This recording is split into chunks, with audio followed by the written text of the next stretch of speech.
안녕하세요. 즐거운 라디오입니다. 오늘도 제 방송을 들어주셔서 진심으로 감사드립니다. 바쁘시겠지만 좋아요, 알람, 구독 한 번씩 꼭 부탁드립니다. 저에게 정말 큰 힘이 됩니다. 자, 오늘의 제목, 한국 필요 없다고 발표한 일본이 한국은 해내는데 일본은 해내지 못해 사실상 일본은 안보 기생충이라는 충격적 상황. 사실상 무임승차하던 일본 자신만만하더니 국민들까지 벌벌 떠는 대혼란 추위의 사태라는 주제로 여러분들과 한번 이야기를 나누어 보도록 하겠습니다. 그렇게 한국 필요 없다면서 세계를 상대로 떵떵거리면서 자신만만하게 발표를 했던 일본이 현재 굉장히 큰 충격에 빠진 상황입니다. 한국이 일본 수출 규제 대응 카드로 지소미아 종료라는 강력한 결정을 하게 되었는데요. 실제 이 당시 일본은 한국의 지소미아 종료에 대해 굉장히 유감이다 라고 이야기했지만 그 뒤에선 앞다르고 뒤다른 모습을 보여줍니다. 일본 각종 언론에서는 한국의 지소미아 종료는 오히려 한국에게 더 치명적이며 일본은 군사 위성이 있기 때문에 오히려 한국보다 더 빠르고 그리고 더 정확하게 북한의 미사일의 발사체를 파악이 가능하다면서 일본 국민들의 불안감을 잠재우기 위해 각종 언론 플레이를 하는 모습을 보여주었습니다. 특히 독자적인 대북 첩보 능력이 있다면서 세계 언론을 통해 과시를 하는데요. 하지만 실상은 너무나 달랐습니다. 지소미아가 필요 없다던 일본이 최근 북한이 지속적으로 발사한 미사일 발사체에 대해서 수차례 감지를 실패했기 때문입니다. 실제 북한이 최근 들어 미국에게 어떤 메시지를 전하고자 하는 것인지는 저도 모르겠지만 올 5월부터 뜬금없이 새벽에 지속적으로 미사일을 발사하고 있는 상황인데요. 세계적으로 큰 이슈가 되고 있죠. 그런데 특이한 점이 하나 있습니다. 5월부터 9월까지 북한이 발사한 미사일의 종류를 봤을 때 여태까지 일본이 파악하고 있던 종류와는 전혀 다른 미사일들이 북한으로부터 발사되고 있던 겁니다. 실제 동해에서 경계작전을 펼치던 일본 이지스함과 일본에 배치된 항공 레이더가 수차례나 북한의 미사일을 놓쳤고 왜 이 미사일들을 놓쳤는지에 대해 분석 시 일본은 엄청난 충격에 휩싸이게 되는데요. 바로 최근 북한이 발사한 미사일은 신형 단거리 탄도미사일이었기 때문입니다. 이 신형 단거리 탄도미사일은 실제 일본이 두려움에 떨고 있는 러시아의 고성능 탄도미사일과 성능과 위력이 비슷하며 심지어 특히 변칙적으로 궤도를 바꾸며 날아가는 특성이 있기 때문에 실제 일본이 이 미사일을 조기 탐지 못할 경우 일본 국민들의 피난 경보 발령 및 요격 대응 실패로 이어져 매우 큰 피해를 입을 수 있게 되거든요.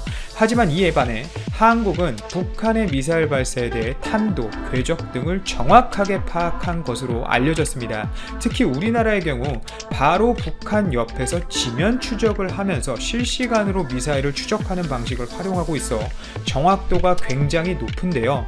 일본의 경우는 미사일이 일정 고도 올라오지 않는 이상 사실상 미사일 궤도 추적이 불가능한 상황입니다. 실제 일본은 이 점을 인지하고 지소미아 종료 발표 후에도 한국에게 도움을 요청하는 등의 행동을 했습니다. 또한 일본의 군사위성도 일본 내부에서 지금 아주 크게 이슈가 되고 있습니다. 군사위성은 실제 탄도미사일을 실시간으로 추적할 수 있는 레이더가 대부분 없고 실제 광학정보 자산이 주력인 위성인데요. 이런 이유로 실제 중국, 러시아, 북한이 고도가 낮은 미사일만 발사해도 일본은 발빠르게 파악이 불가능한 상황입니다. 즉 여러 사항을 미루어 봤을 때 오히려 일본은 한국에게 있어서 안보 기생충이었던 거죠.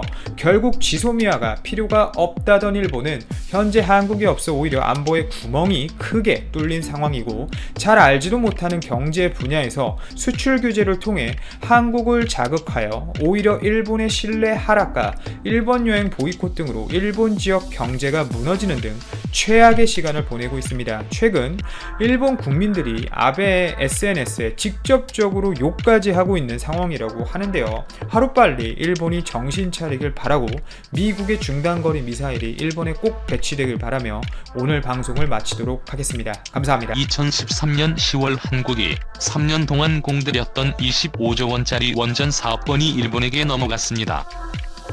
터키가 450만 킬로와트급 원전 4기를 건설하여 2023년까지 가동하겠다는 목표로 수립한 초대형 프로젝트였는데요. 2010년 6월 한국과 MOU를 체결하며 한국이 이 사업을 맡게 되는 것으로 보였지만 2013년 10월 아베 총리가 터키의 총리와 정상회담을 하며 일본이 이 사업을 낚아채 갔습니다. 당시 이 결정은 굉장히 많은 비난을 받았었는데요. 이 터키 원전은 일본이 한국에게서 빼앗아갈 만큼 큰 매력이 없는 사업이었기 때문입니다. 보통 원전은 건설할 때 많은 자금이 들어가는 만큼 정부에서 해당 사업을 보증해주는 경우가 대다수인데요. 터키에서는 이 원전 사업을 전혀 보증해주지 않고 사업체가 알아서 자금을 조달할 것을 원했죠. 사업체가 100% 자신의 돈으로 발전소를 짓고 이후에 전기료를 통해서 사업비를 회수하라는 얘기입니다. 심지어 이것을 위한 최저요금도 보장해주지 않았기에 위험성이 높은 사업이었음에도 불구하고 일본이 한국의 사업을 빼앗은 것인데, 이것은 일본이 아베노믹스로 인한 초저금리를 내세워 해외 일본의 원자력 발전소를 많이 지음으로써 2011년 후쿠시마 원전 사고의 불명예를 회복시킴과 동시에 한국의 원전 기술 팽창을 방해하기 위한 목적이라는 여론이 지배적이었죠. 그런데 6년 후인 2018년 일본이 돌연 터키 원전 사업을 중단하겠다는 발표를 합니다. 일본의 아사히 신문에서는 원전 수출 정책도 실패라는 기사를 대문짝만하게 내걸 정도로 충격적인 결정이었는데요. 일본 정부와 원자력 업계에서는 어떻게든 터키에서 발을 빼기 위해 설득해야 한다는 여론이 생겼고, 터키에서는 실망을 아주 크다라는 보도를 연이어 쏟아낼 정도로 분노한 모습을 보였죠. 터키는 에너지 자금률이 겨우 26%밖에 되지 않고 천연가스의 99%와 석유의 90% 이상을 수입에 의존하기에 원전은 에너지 주권을 위해 굉장히 중요한 발걸음이었습니다.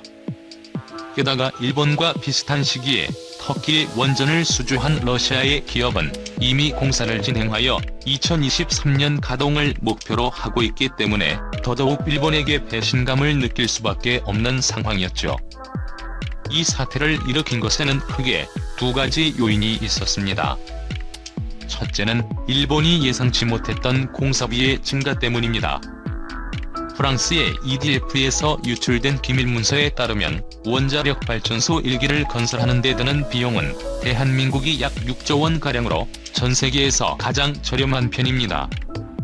한국보다 저렴한 국가는 5.6조 원의 중국밖에 없죠.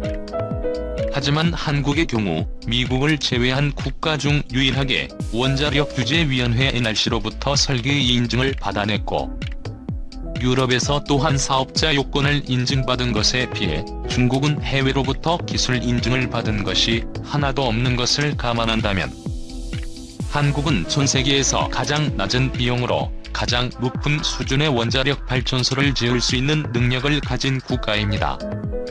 때문에 한국이 예상했던 사업 비용과 일본에게 실제로 필요한 사업 비용은 큰 차이가 날 수밖에 없죠.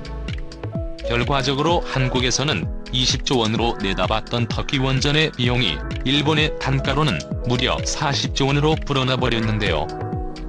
이러한 사업 비용을 모두 전기요금으로 회수해야 하는 일본에게 두 번째 문제가 발생합니다.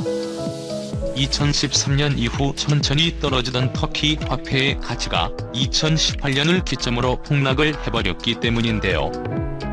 터키에서 발전소를 건설하여 운영한다고 하더라도 이전 같았으면 100리라에 6,000엔을 받았을 텐데 이제는 100리라에 겨우 2,000엔밖에 받지 못하는 것입니다. 즉, 사업 비용은 2배로 늘었는데 수익성은 3배로 줄어든 것이죠. 일본의 입장에서는 정말 마른 하늘에 날벼락이 다름없는 상황이었는데요. 이러한 이유로 일본에서는 터키에게 2배 이상의 전기료 인상을 요구했으나 이것을 받아들일 리가 없는 터키 정부는 결국 모든 계획을 백지화해버렸습니다. 이런 사태가 벌어지자 이제 일본에서는 원전의 저주라는 말도 나왔는데요.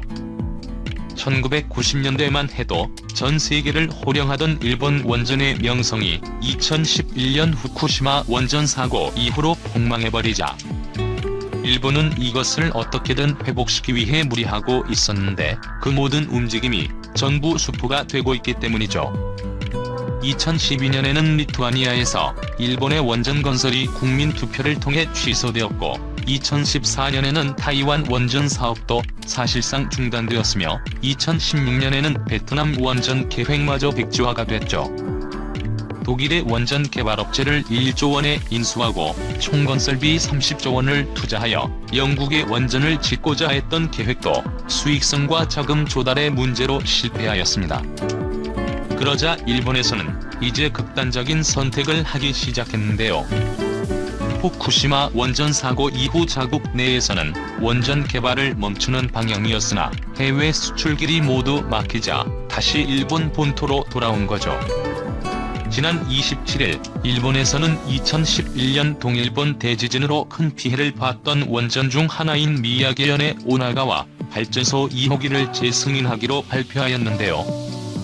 이것은 동일본 대지진 당시 쓰나미로 가장 큰 피해를 본 후쿠시마, 미야기, 이와테 3개 현 중 하나로 전문가들이 앞으로 해당 지역에서 규모 7 이상의 큰 지진이 30년 내로 발생할 확률이 90%에 이른다고 주장하는데도 정부에서 원전지 가동을 강하게 밀어붙인 것입니다.